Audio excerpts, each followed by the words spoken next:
Son las 8 de la mañana, las 7 en Canarias. Radio María.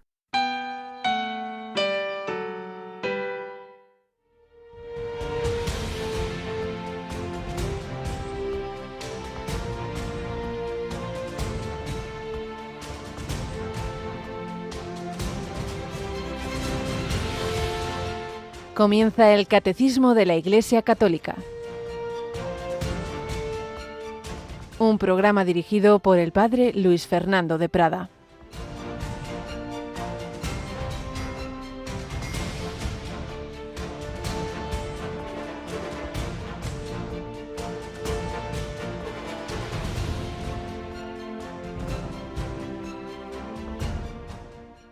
Alabados sean Jesús, María y José. Muy buenos días en este jueves 19 de junio de 2025, de este año jubilar.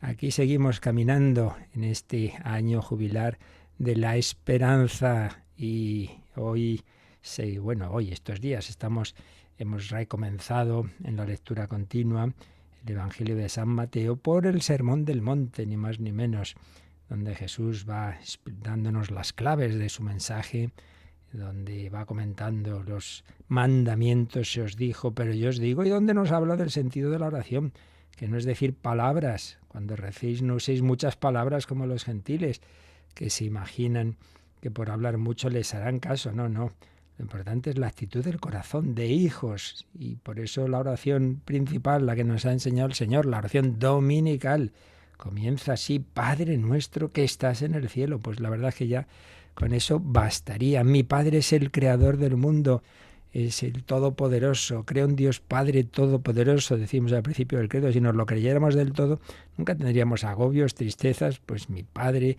es el creador, es todopoderoso, me quiere, está en el cielo, me invita a estar con él. Padre nuestro que estás en el cielo. Bueno, el cielo no es que esté en el cielo, es que el cielo es estar en la presencia de Dios, contemplándolo cara a cara.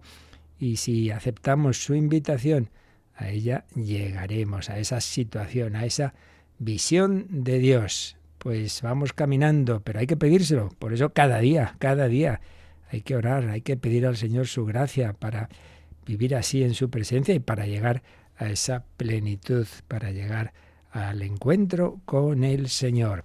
Un amor de Dios manifestado en Jesucristo, hecho carne, y con ese símbolo especial del corazón. Estamos en el mes de junio, mes del corazón de Jesús. Nos acompaña Natalia Otero. Buenos días, Natalia. Muy buenos días, Padre.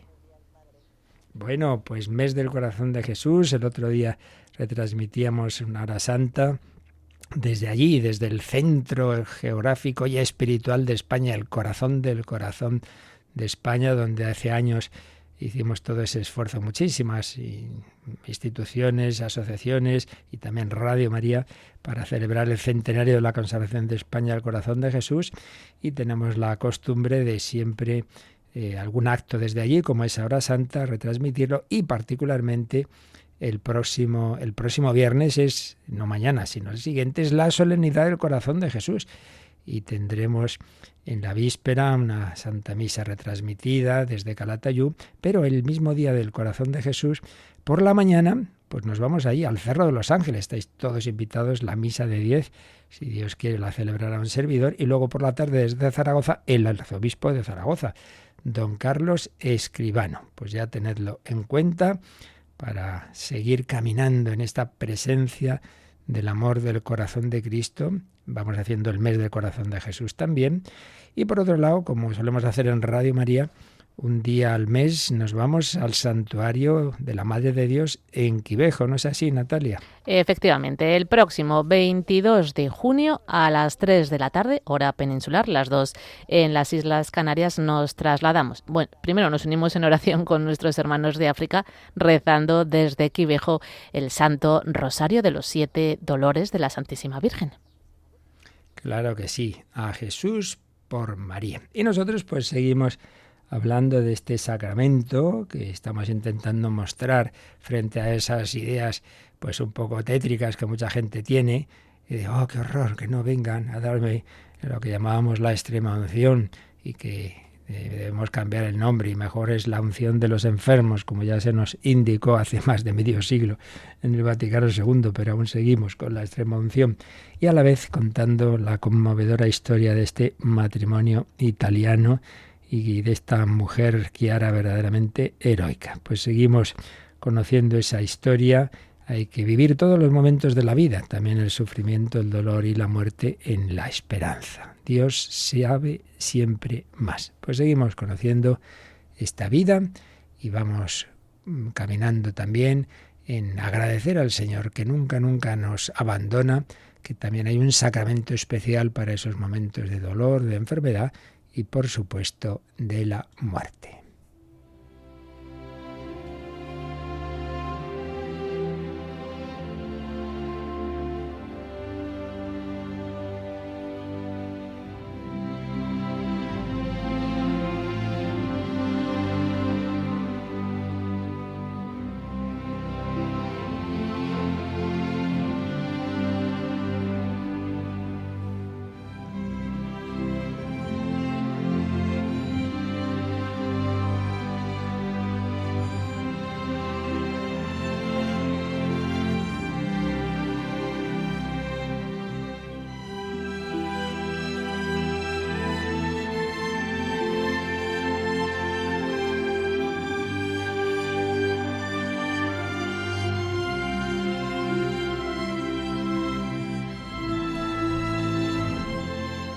Nacemos para no morir nunca.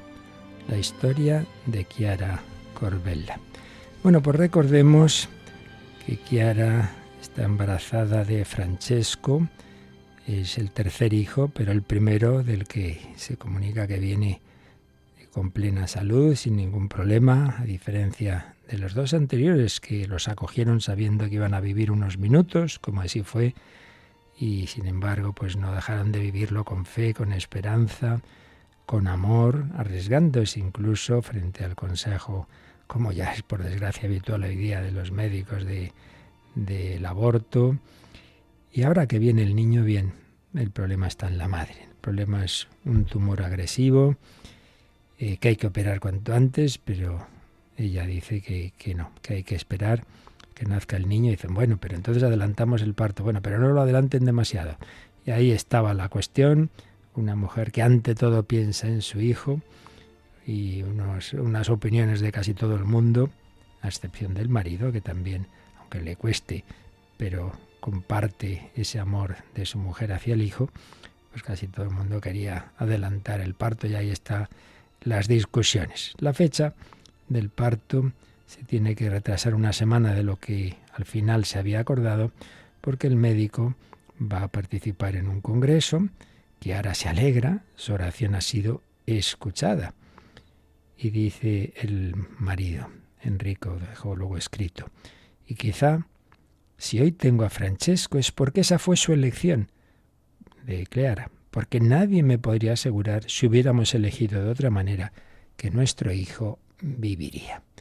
Es esa actitud también de unos padres que ante todo buscan el bien del hijo. Chiara solo habla del niño, lo abraza acariciándose el vientre.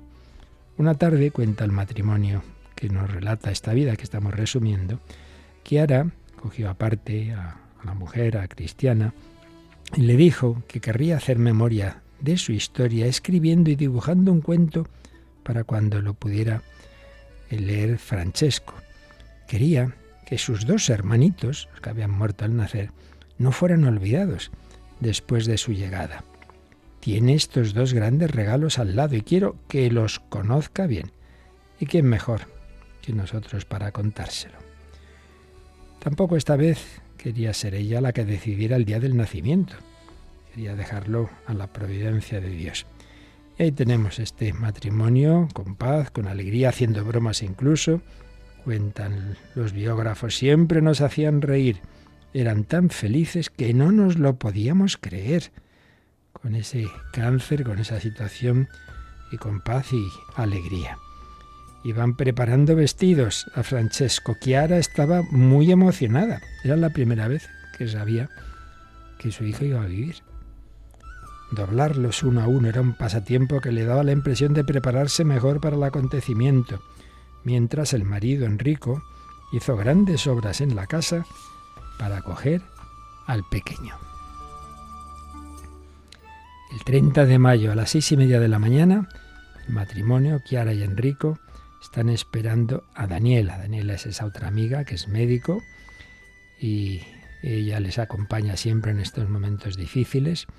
Han venido a recogerla para ir juntos a la clínica.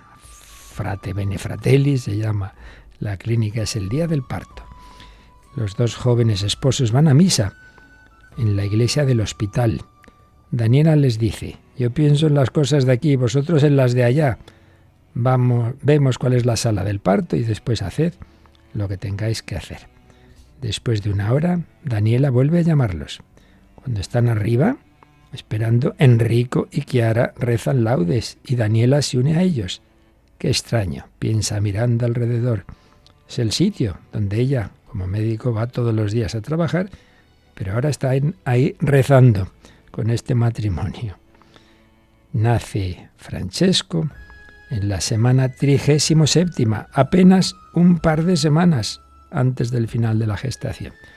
Chiara no ha aceptado adelantarlo más de 2 semanas. Es un parto sin complicaciones. El niño es guapísimo. Enrico y Chiara están felices. Cuando Chiara se despierta y ve a Francesco a su lado, casi no se lo cree.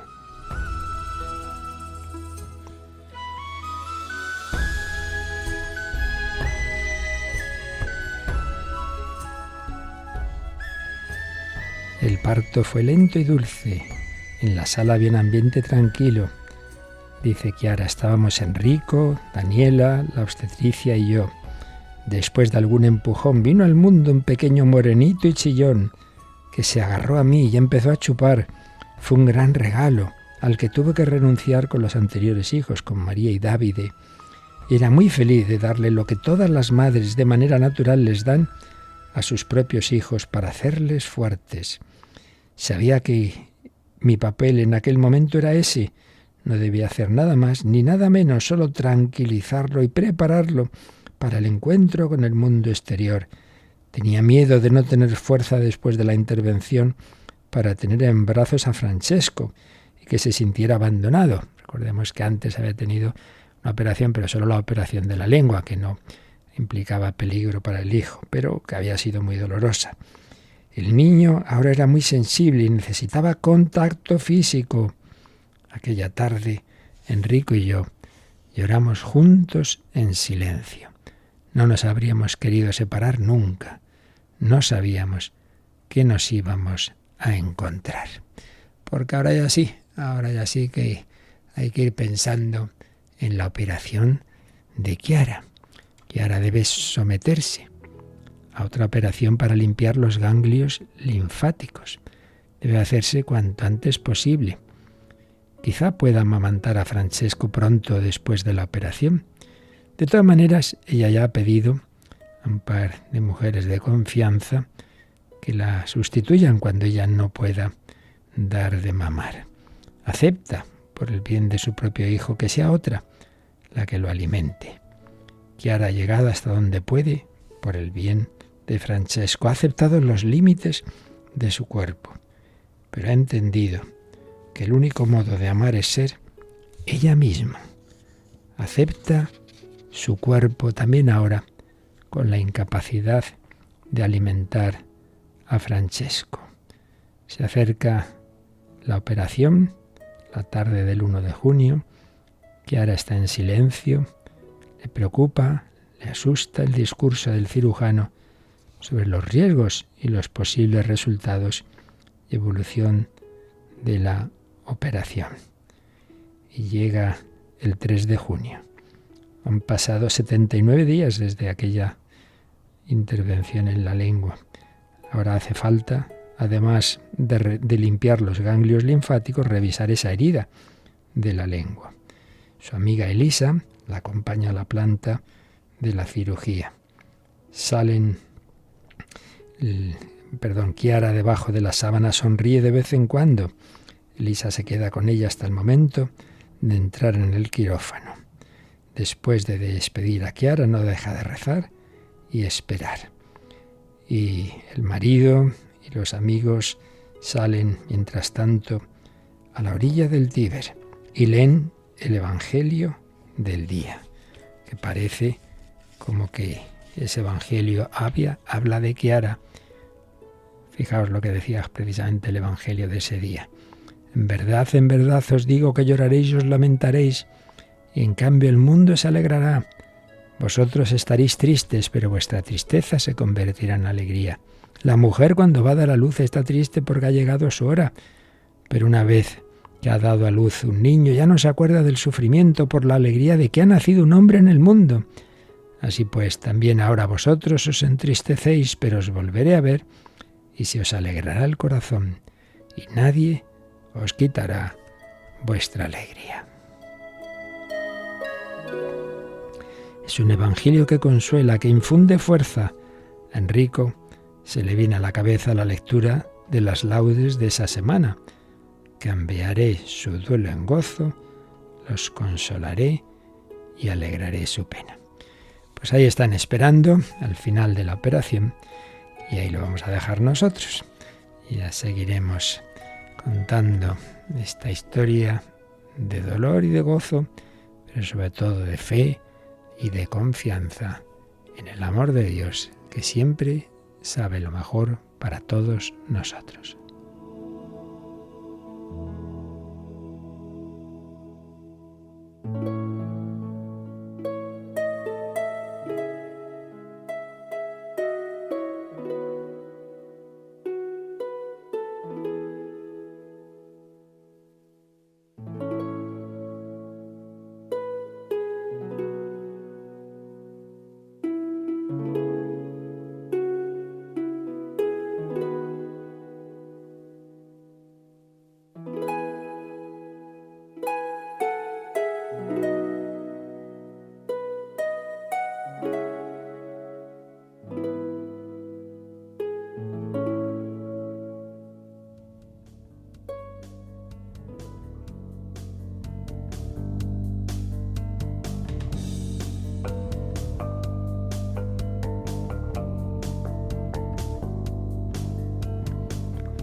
Pues precisamente lo que vamos conociendo, esta historia de enfermedad, de cruz, pero también de gozo en el Espíritu Santo, pues tiene mucho que ver con lo que estamos tratando, este sacramento de la unción de enfermos, y ya habíamos llegado al último apartado del catecismo, los efectos que tiene este sacramento, la celebración de este sacramento. Recordemos que están enumerados así: un don particular del Espíritu Santo, la unión a la pasión de Cristo, una gracia eclesial, y cuando se recibe ya en vísperas de la muerte, una preparación para el último tránsito. Número 1520, un don particular del Espíritu Santo. Y ahí ya vimos que básicamente estaba un poco sintetizado todo lo esencial de este sacramento. Ante todo, como se nos da una gracia de consuelo, de paz, de ánimo para vencer las dificultades propias del estado de enfermedad grave o de la fragilidad de la vejez, porque recordemos que no necesariamente uno tiene que tener ya una enfermedad grave, sino que el hecho de ya haber entrado en esa etapa de fuerzas más débiles de la vejez, pues ya permite recibirlo una primera vez. Esta gracia es un don del Espíritu Santo, que renueva la confianza, la fe en Dios, lo que estamos hablando. Fortalece contra las tentaciones del enemigo, del maligno, especialmente la tentación de desaliento y de angustia ante la muerte. Toda enfermedad seria, pues claro, humanamente hablando, nos hace entrever que se va acercando la muerte. Esto es así, o la edad avanzada, y si no que somos unos inconscientes. Esta asistencia del Señor, por la fuerza de su Espíritu, quiere conducir al enfermo a la curación del alma y a la del cuerpo, si esa es la voluntad de Dios. Y además, explicábamos también que tiene un efecto también que ya matizábamos, porque esto hay que tener cuidado, ya venían luego preguntas que indicaban que con esto a veces nos hacemos líos, de que Santiago 5:15 dice que además si el enfermo hubiera cometido pecados le serán perdonados. Pero ya explicábamos que no es porque sea el sacramento propio de perdón de los pecados como tal, que esa es la penitencia, es la confesión, y por tanto si uno puede, su obligación es confesarse. Pero es verdad que ayuda a rematar, digamos así, la tarea de limpieza de las reliquias del pecado, incluso si sin culpa no se hubiera podido confesar, estuviera consciente, etcétera.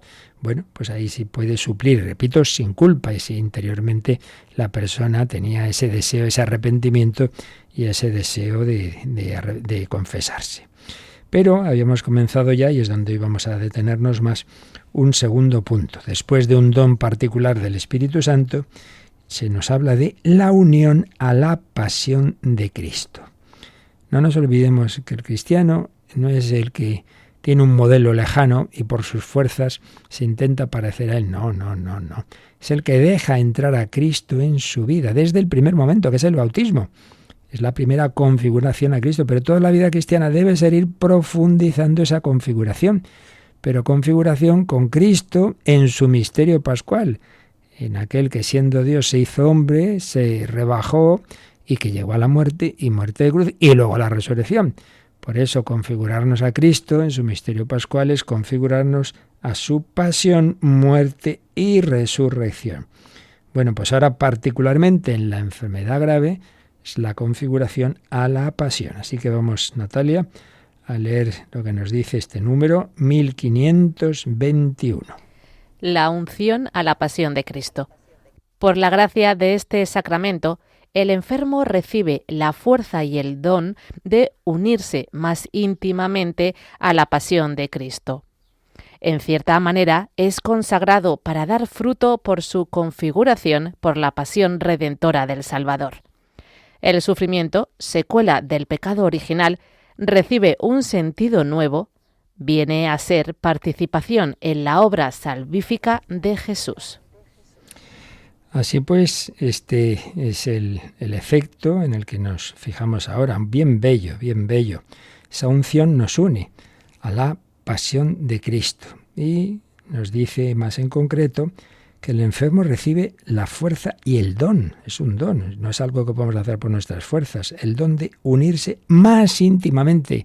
Claro, porque ya repito, ya decía antes, ya hay una unión inicial desde el bautismo, pero es que en estas cosas no es todo nada. Es como cuando se dice, se recibe el Espíritu Santo en la confirmación. Ah, pero es que antes no se había recibido. Pues sí, ya se había recibido también, claro, desde el bautismo y desde la confesión, que se hace antes de la confirmación, si se hace a esa edad, a una edad en que ya se podía antes confesar, etcétera, etcétera. Pero es que no es todo nada, sino que es como una amistad, no es de repente cero o de repente todo. No, una amistad pues va creciendo. Y eso es a lo que estamos llamados, a ir creciendo en la intimidad con el Señor, en la unión con Él. Claro, al principio pues uno no, eso de unirse a la pasión de Cristo y tal a la cruz, pues no se hace ninguna gracia, pero según uno va creciendo en la intimidad con el Señor, bueno, pues entonces eso ya no se va viendo de una manera así como de ninguna manera, sino con esa deseo de intimidad con el Señor y compartir con el otro, pues como en el matrimonio, la salud, la enfermedad, las alegrías y las penas.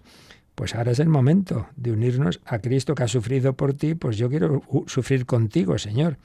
El don de unirse más íntimamente a la pasión de Cristo. Y fijaos qué bonito lo que dice a continuación.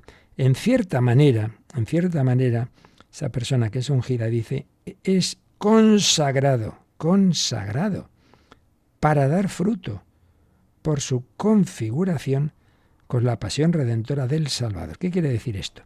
¿Qué es ser consagrado? Sagrado solo es Dios, solo Dios es santo, solo tú Señor, solo tú Altísimo. Por tanto, el que uno se santifique quiere decir que se va uniendo al único santo. Pues lo mismo, solo Dios es santo y lo sagrado es lo que es Dios y lo relacionado con Dios. Cojo esta copa y la consagro, la bendigo, entonces ya deja de ser una copa para uso profano, ya solo es un cáliz para la sangre de Cristo. O esta mesa, pues va a dejar de ser una mesa. Esto se ha hecho no para ser una mesa para comer normal, sino que va a ser un altar. Entonces se consagra el altar Se unge también, por cierto, no con el óleo de los enfermos, pero sí con el santo crisma. Y esta persona es consagrada, es decir, dedicada a Dios. Tú ya no eres dueño de ti mismo, aceptas que eres de otro, ya no simplemente por la creación, que eso quieras o no es así, sino que uno libremente se alegra de ser de la Santísima Trinidad. La primera consagración, de nuevo, es la del bautismo. Yo te bautizo en el nombre del Padre y del Hijo y del Espíritu Santo, viene a equivaler a yo te dedico, yo te consagro al Padre y al Hijo y al Espíritu Santo. Yo te empapo de la Santísima Trinidad. Esta agua es símbolo de que Dios entra en ti, te hace santo. Esa alma que estaba en la situación de pecado original y si es adulto con otros pecados, ahora ha quedado consagrada como un templo. Por eso el templo no se puede usar mal. Tu pensamiento, tus deseos, todo deben ir en línea con esa consagración. Pero esa es una primera consagración, volvemos a lo de antes, no es todo o nada.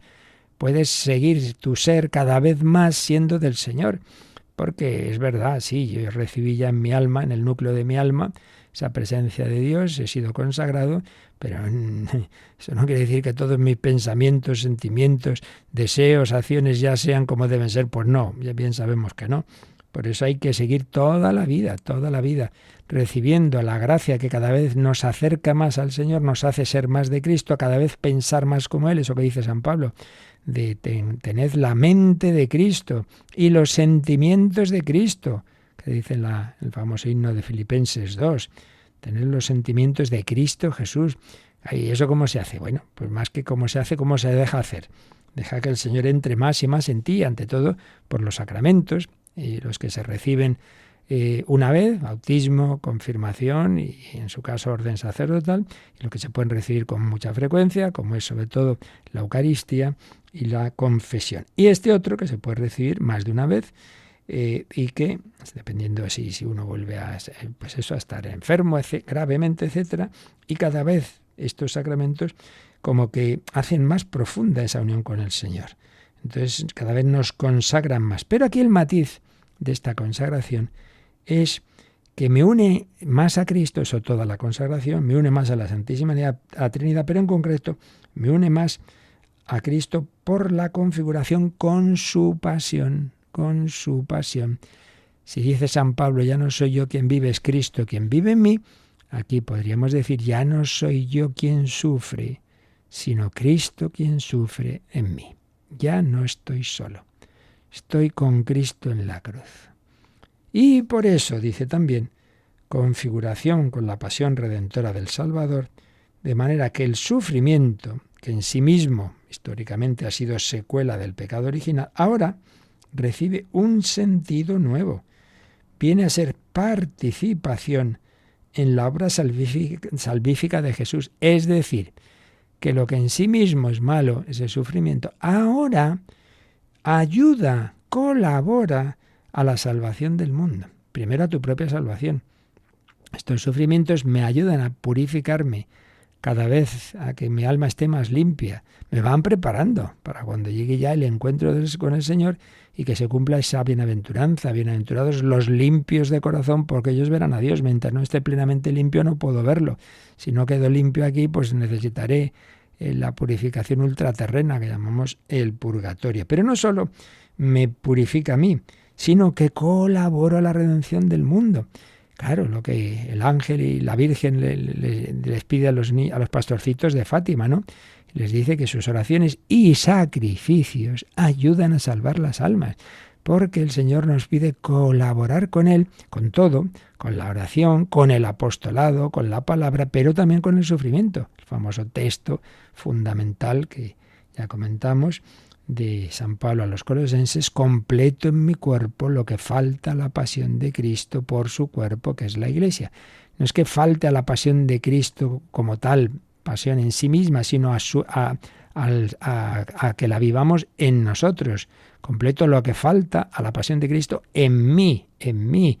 Bueno, pues cada enfermo, gracias a este sacramento, recibe esa ayuda para que, sufriendo con Cristo, yo colaboro también a que otros se encuentren con Él.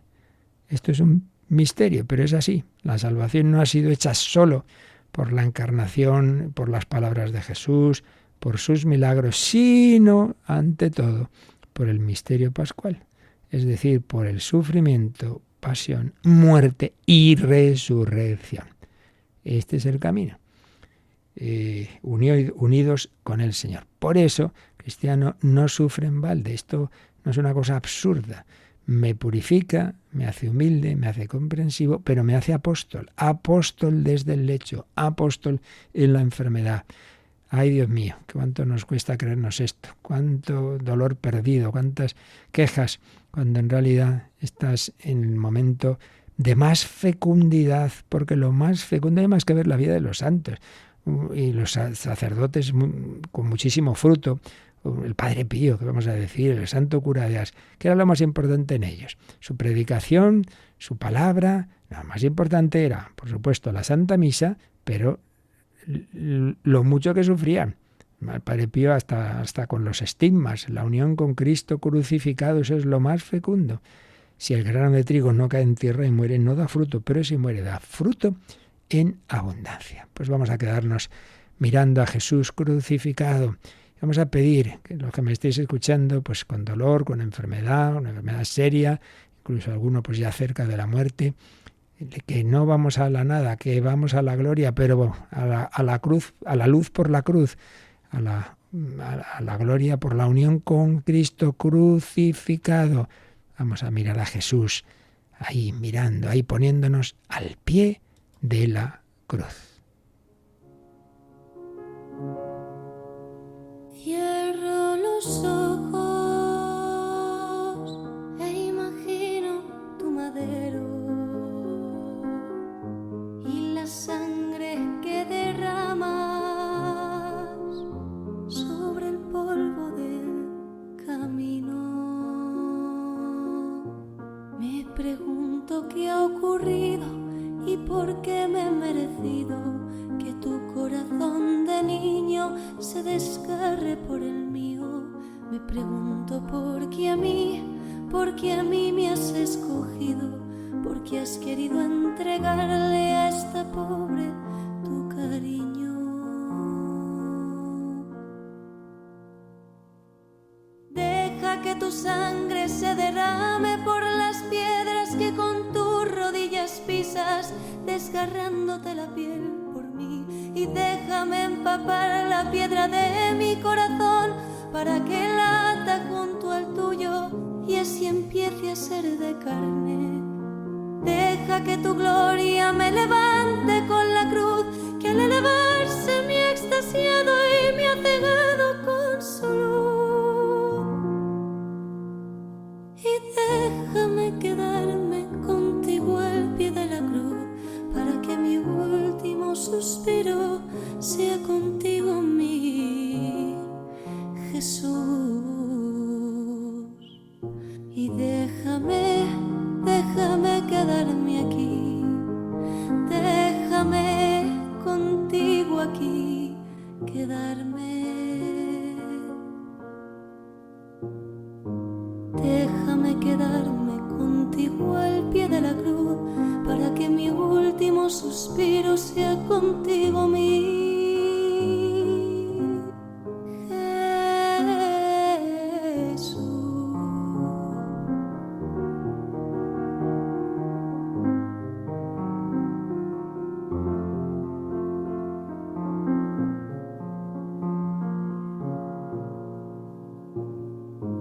Déjame quedarme contigo al pie de la cruz, para que mi último suspiro sea contigo,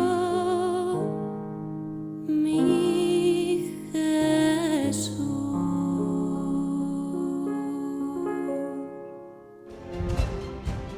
Conoce la doctrina católica. Escucha el catecismo de 8 a 9 de la mañana, de 7 a 8 en Canarias, y los sábados a la misma hora profundizamos en los temas tratados en el programa En torno al Catecismo. Que mi último suspiro sea contigo, Jesús. Hay que irse preparando.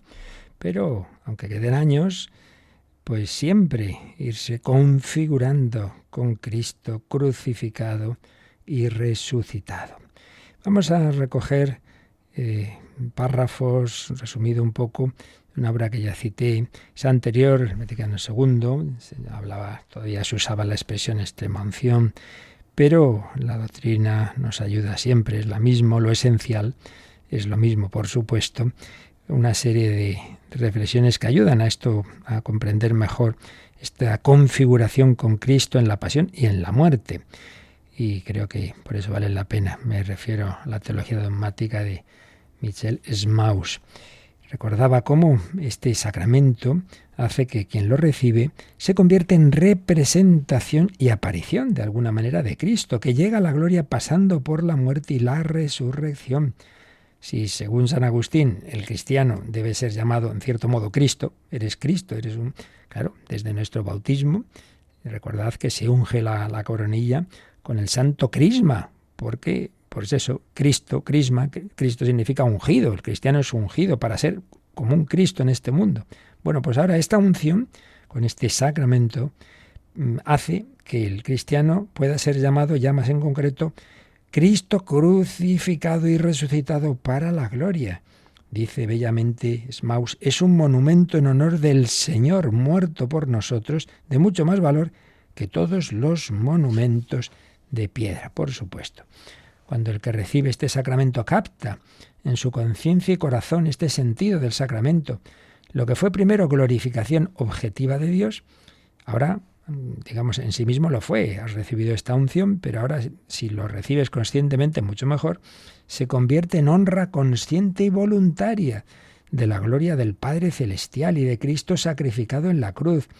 Con amor y entrega entra en la angustia de la muerte, en la pasión y muerte de Cristo. Aquí ya se está refiriendo a la unción, digamos, cercana a la muerte.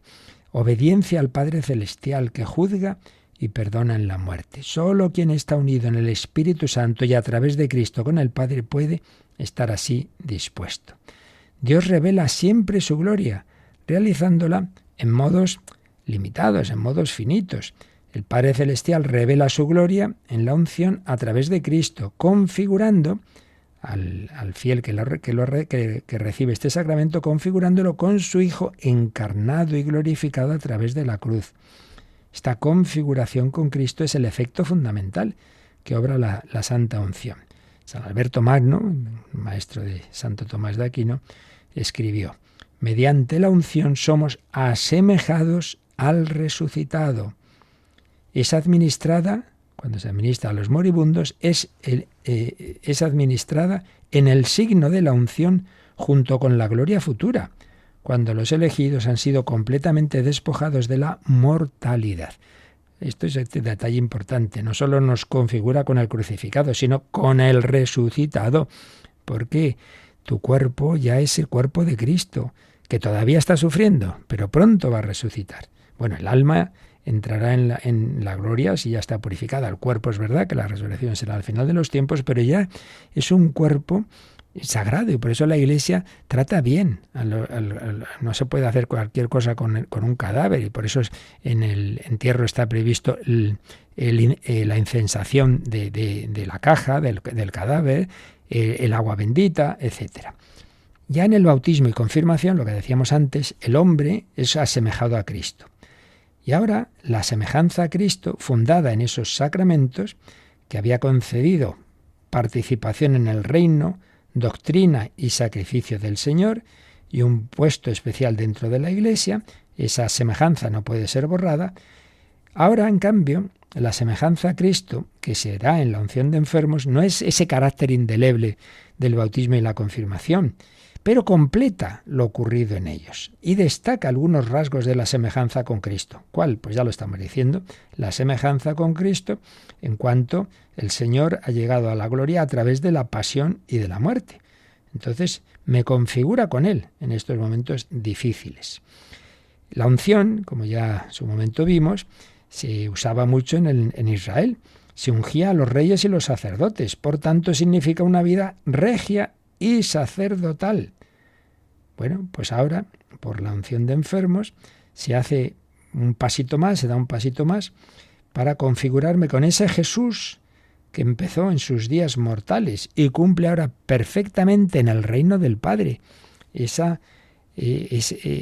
ser, ese Mesías, ese Rey, ese sacerdote. Yo también soy sacerdote y profeta y Rey, radicalmente desde el bautismo. Se aumenta eso en la confirmación. Luego, según la vocación de uno, pues los diversos sacramentos, por supuesto, la Eucaristía, pero ahora un empujón más de configurarme con Cristo. Y también, no solo hay relación con Cristo, sino con el Espíritu Santo. Recordemos que la unción siempre tiene esa relación con el Espíritu Santo. Es un símbolo del Espíritu de Dios. El Espíritu Santo consagró a Cristo como Rey y como Cordero inmolado, pues también nos configura a nosotros. El Padre configura al hombre según la imagen de su Hijo encarnado, crucificado y glorificado en el Espíritu Santo.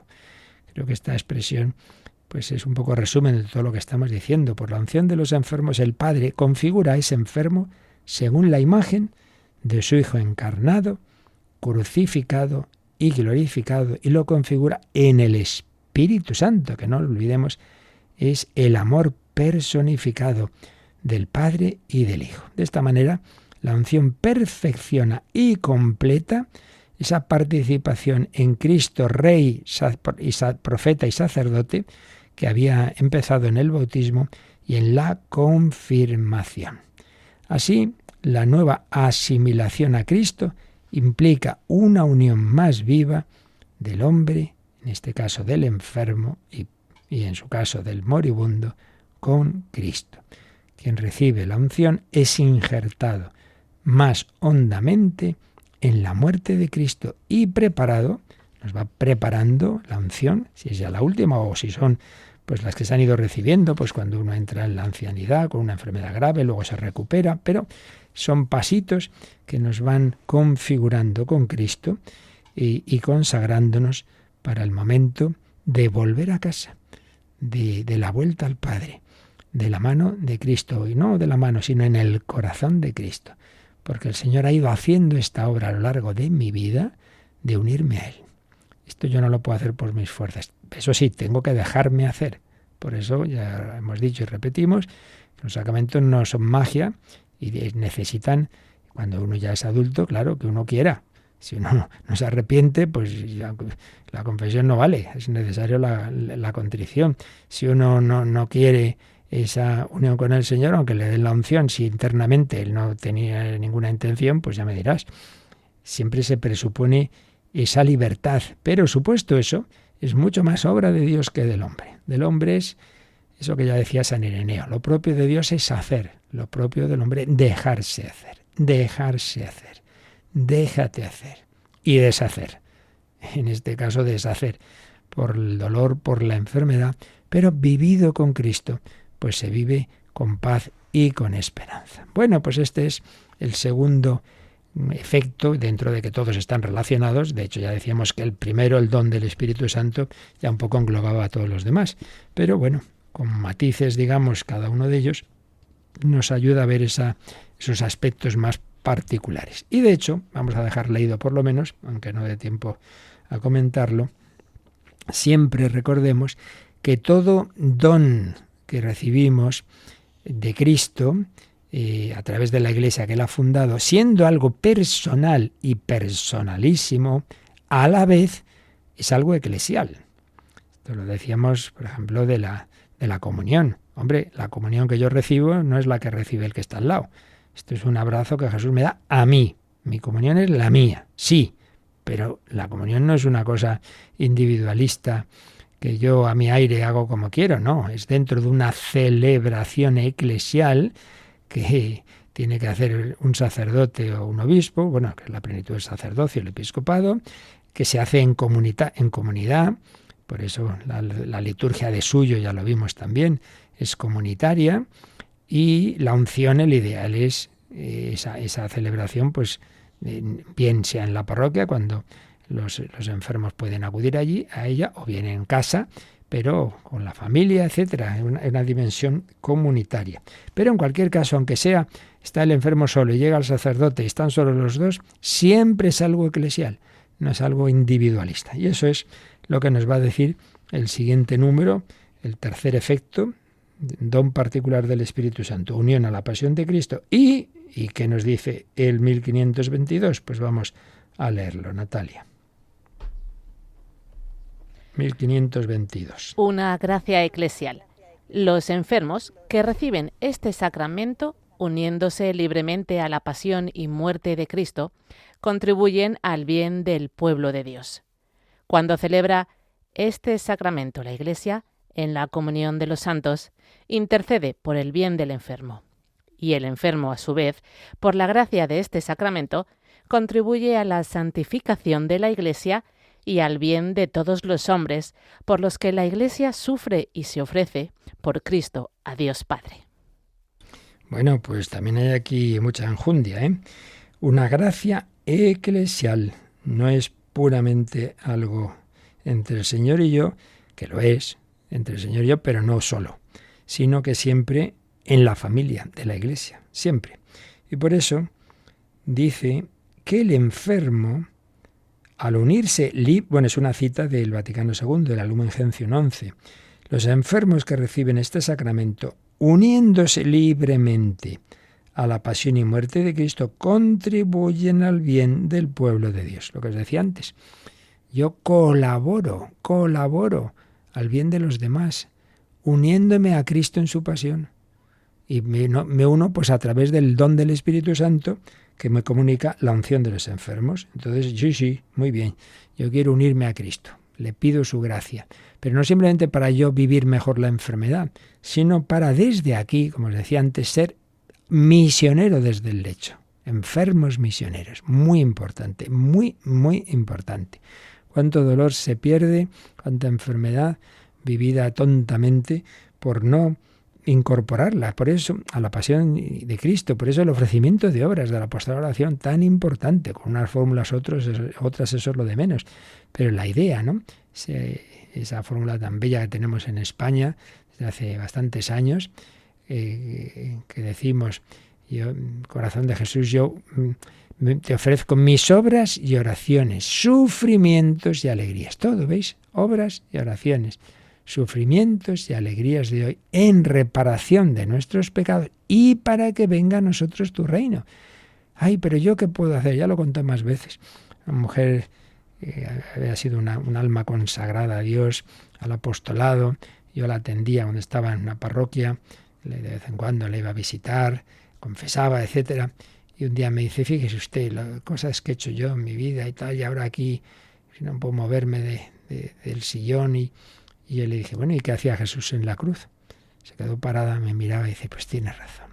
Si ese es lo principal que hizo el Señor, no fueron los milagros, y ya me dirás tú, si mucha gente no creyó por eso, sino ofrecer su vida en la cruz.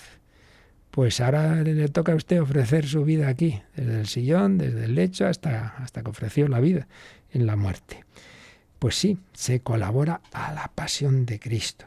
Uniéndose a la pasión de Cristo se colabora a la redención del mundo. Uniéndose libremente a la pasión y muerte de Cristo contribuyen los enfermos al bien del pueblo de Dios. Eso por un lado. Yo ayudo a los demás, pero además la Iglesia me ayuda a mí. Por eso dice que cuando se celebra este sacramento, la Iglesia, en la comunión de los santos, somos familia, intercede por el bien del enfermo.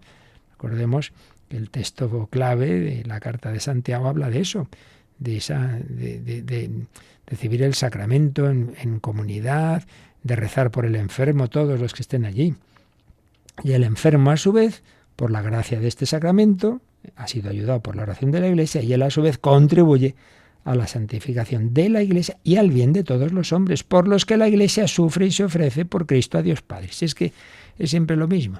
Es unirme a Cristo, que se ofrece al Padre en el Espíritu Santo por los demás. Dimensión vertical, la unión con el Señor, y horizontal, por el bien de la Iglesia. Corazón filial, corazón fraternal. Bueno, ya profundizaremos en este número el próximo día, pero nos quedamos de nuevo contemplando a Jesús en la cruz, pidiéndole por todos nuestros enfermos que no lo vivan con angustia, con desesperanza, sino eso, sabiendo que el sufrimiento tiene sentido, tiene valor, colabora a la redención del mundo. Alguien en este momento se está convirtiendo porque tú estás ofreciendo al Señor tu dolor. No lo olvides. Un matrimonio se puede estar reconciliando, un alma se puede estar salvando. Alguien alejado de Dios abre la puerta de su corazón porque tú, como aquella niña, Teresita del Niño Jesús, ofreciendo sus sacrificios por la conversión de aquel que iba a ser ejecutado, aquel asesino, que en el último instante se convierte y besa el crucifijo, porque una niña rezaba y hacía sacrificios por él. Pues pidamos al Señor esa visión de fe, desde la mirada a Jesús crucificado y resucitado, que quiere configurarnos más y más con su corazón. Y si tenéis alguna duda, algún testimonio, algo relacionado con este tema u otras cuestiones, pues ahora nos recuerdan cómo nos las podéis compartir. Participa en el programa con tus preguntas y dudas. Llama al 91005-9419, 91005-9419. Puedes escribir un mail a catecismo@radiomaria.es o escribirnos un mensaje al teléfono de WhatsApp 668 594 383, 668 594 383.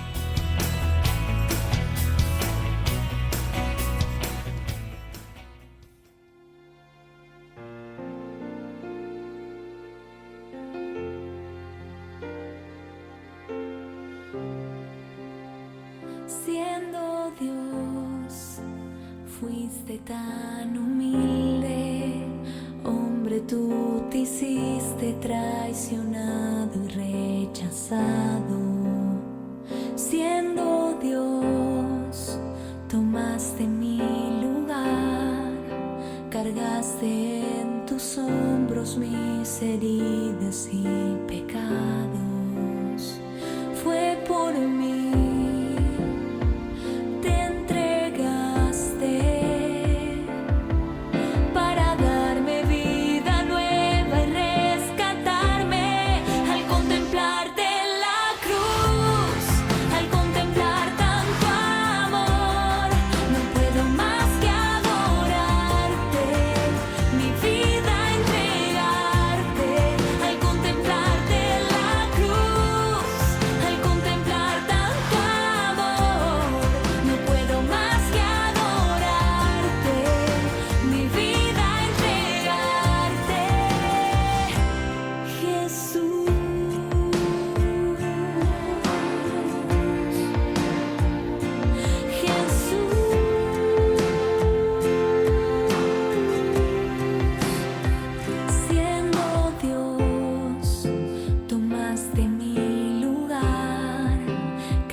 Jesús. Teníamos hace unos días, no sé, creo que no lo leímos, este testimonio de Rebeca. Trabajo en una residencia de ancianos, soy auxiliar de enfermería. Tengo una residente muy enfermita que no sale de la habitación y a veces me digo, ¡ay!, que está solita. Pero de pronto recuerdo que no está sola, porque le he dejado puesta Radio María. ¡Qué gran labor! ¡Cuánta compañía! El abrazo de María a sus hijos. Pues muchas gracias, Rebeca. Pues sí, lo sabemos. Muchísimas personas nos lo dicen. Gracias a Radio María. Gracias a Radio María, pues vivo y mis padres están siempre escuchándola y mis abuelos, etc. Y nos escriben, mi madre tiene 94 años, ¿cada cuánto puede recibir la Santa Unción? Ya dijimos algo, o sea, primero, una primera vez, cuando uno eso ya se va haciendo mayor. Pero en principio no habría motivo para volver a recibir, salvo que hubiera un agravamiento de la situación. Hombre, si han pasado ya años y obviamente cada vez tiene menos fuerzas, pues puede volverse a recibir. Pero no es que haya una regla, está escrito, es cada año, no, es simplemente eso, hombre, que una cosa prudencial, no es una cosa matemática. Pero si hace ya años que recibió la primera vez, pues podría recibirla sin mayor problema. Y por supuesto, si luego se pone peor, pues otra vez, no habría mayor problema, sin caer ya en una obsesión, pues tiene que ser todos los años, otros unos meses. Bueno, ya digo, no es una cosa de matemáticas, pero está bien el recibirla. Pues eso, si van pasando los años y obviamente cada vez está uno más débil, pues muy bien, puede recibirla. ¿De acuerdo? Pues pedimos al Señor el vivir todas las circunstancias de la vida y en concreto hoy, este jueves, que por cierto, no lo decía porque por desgracia en la mayor parte de los sitios ya está trasladado el Corpus al domingo, pero hay sitios en que se mantiene el jueves y felicitamos por supuesto a esas localidades donde además hay magníficas procesiones, como en Toledo, como en ciudades algunas de Andalucía, etcétera. Esa maravilla de Jesucristo por nuestras calles en el sacramento del amor de los amores. Venid, adoremos al Señor. Venid, adoradores, adoremos. La bendición de Dios Todopoderoso, Padre, Hijo y Espíritu Santo, descienda sobre vosotros. Alabado sea Jesucristo.